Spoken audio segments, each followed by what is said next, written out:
join the ranks of other developing continents which have transformed themselves from economic backwaters to economic success. However, corruption has kept Africa so poor and bereft of these basic infrastructure that the future looks unbearably bleak. I'll avail that to you is a 2-page document that, in my view, summarizes the state of Africa. Since we attained independence, Africa has many more engineers, and indeed you are assembled here, civil engineers, mechanical engineers, electrical engineers, chemical engineers. But as I speak to you, Nairobi floods, the intervention of civil engineers notwithstanding. As I speak to you now, there are numerous power outages, the intervention of electrical engineers notwithstanding. The question is, are the civil engineers to blame, or what are we to blame? We have many more doctors than we had at independence. But many people die of treatable diseases despite the intervention of our doctors. In fact, many of you here, if you are unwell, you have standing instructions that you be taken to India or South Africa. We have many more universities than we had at independence. But many of you, in your unguarded moments, even in your motor vehicles, if you went to the University of Nairobi, it is the alumni sticker of a university in the US that you place on your car, even if you went there for 3 months. Many of us know that we have many schools, but many who can afford it are prepared to pay much more in termly fees at the British curriculum schools and American curriculum, and not in the Kenyan schools. The question is, what is wrong? This is the fundamental question. And the answer by those who have looked at Africa very carefully is the ethical standards in Africa. We live in a continent and in countries where honesty and morality and doing things that are good because it is good is not popular. In fact, I dare say that in many African countries, if you are honest, you've got to account for your honesty. And that is the tragedy of Africa. It is not the training that you have as engineers. There is nothing wrong with your training whatsoever. But yet, on average, when there is competition for road constructions, it is the Chinese who will win 7 out of 10 times. So that we have civil engineers, but who builds Thika Highway? Who builds our many highways? We have the geothermal plants in Olkaria and other places. But many of our engineers are reduced to pepper pushers. These are the real truths which Africa and Kenya must confront if we are to realize our potential. The tragedy of the unethical conduct of Africans at all levels is that we even fear the truth. If you speak the truth, you make people uncomfortable. Yet the truth is what will set us free, as the old saying goes. Today, You look at any African country in the recent past, and you'll discover that African countries punch below their economic and technical weight because of the problem of ethics. A friend of mine visited South Africa about a week ago, and they were in a conversation with a fellow African. And the South African said, there are no roads in Nairobi. And the Kenyan said, wait, after you have been independent for 50 years, you too will have no roads. And there is a sense in which there is a paradox in that. What he was saying in effect is that these beautiful roads that you have in Johannesburg, in Cape Town, in Durban, in 50 years they will not be so good.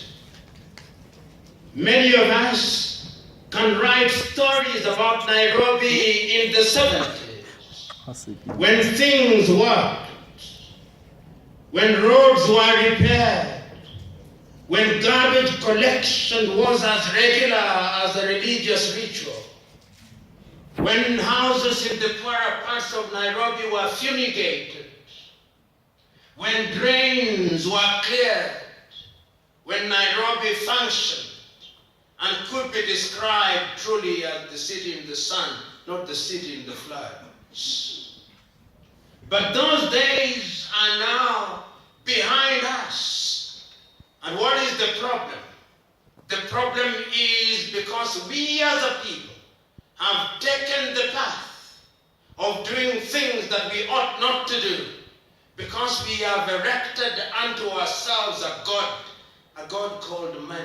And each one of us, without exception, the thing that stimulates us and makes us happy as a people, and against which your perceived success is measured, is the number of material things that you have primitively accumulated over the years. So that the successful engineer is not the engineer who comes up with designs that amaze the world. He's the one who has the most money, however he or she has acquired it. The successful lawyer is not one who knows the law, but one who knows those who can introduce them to individuals who can make them make the most money. That is the successful lawyer. The successful doctor is one who has the most money, who will therefore order unnecessary cesarean sections and unnecessary surgeries, so that money is made between the surgeon, the physician, and the anesthetist. That is the tragedy of Africa. And you don't have to belabor the issue. When you look at any African country, that is the problem, the ethical issue. Today, we have no shortage of universities. Not so long ago, we had only one university, the University of Nairobi.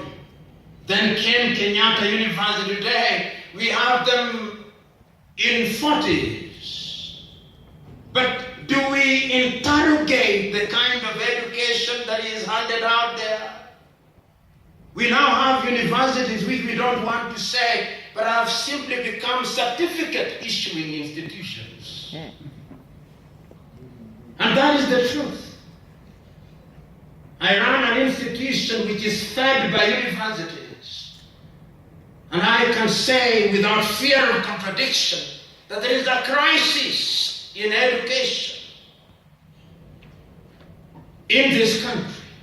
And is a byproduct of ethics, because ethics is at the very heart of how we conduct our affairs.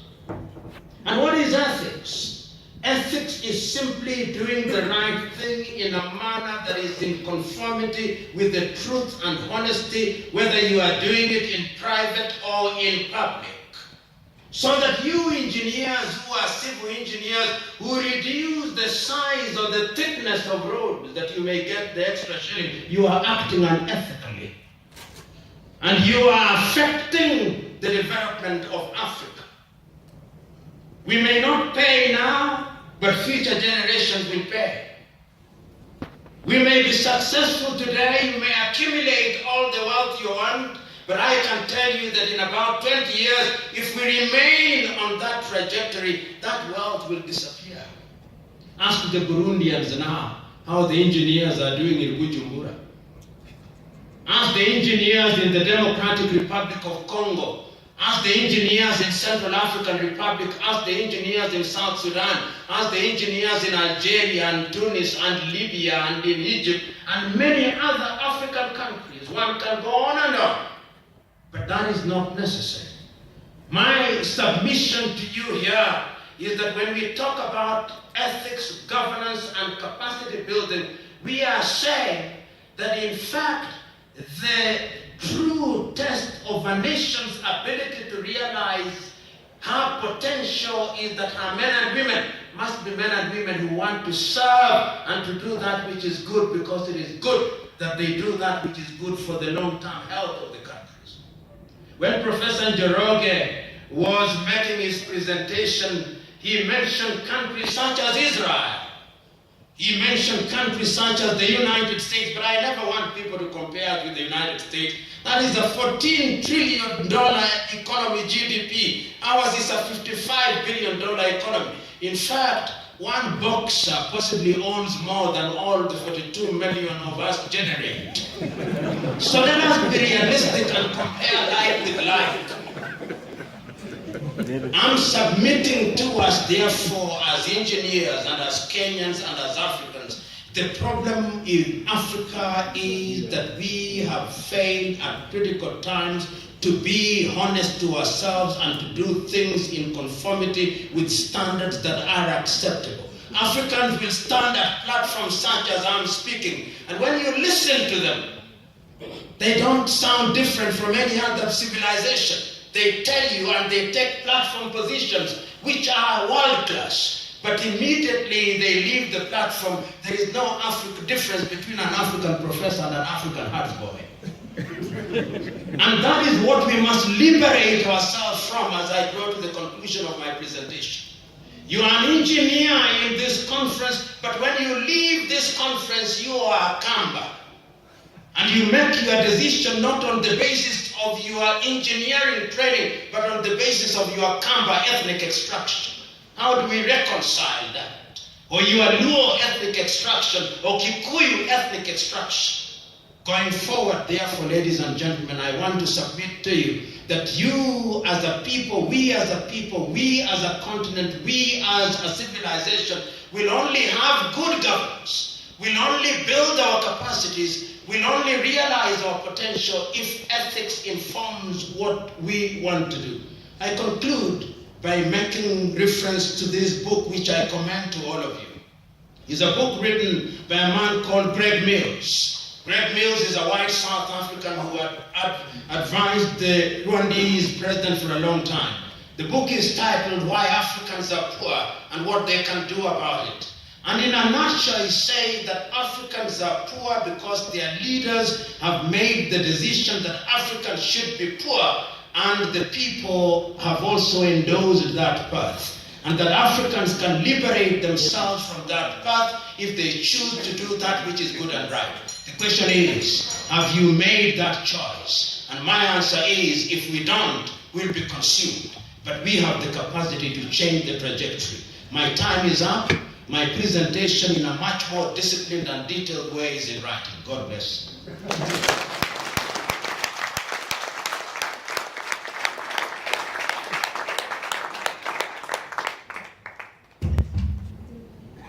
Ladies and gentlemen, that's no laughing matter.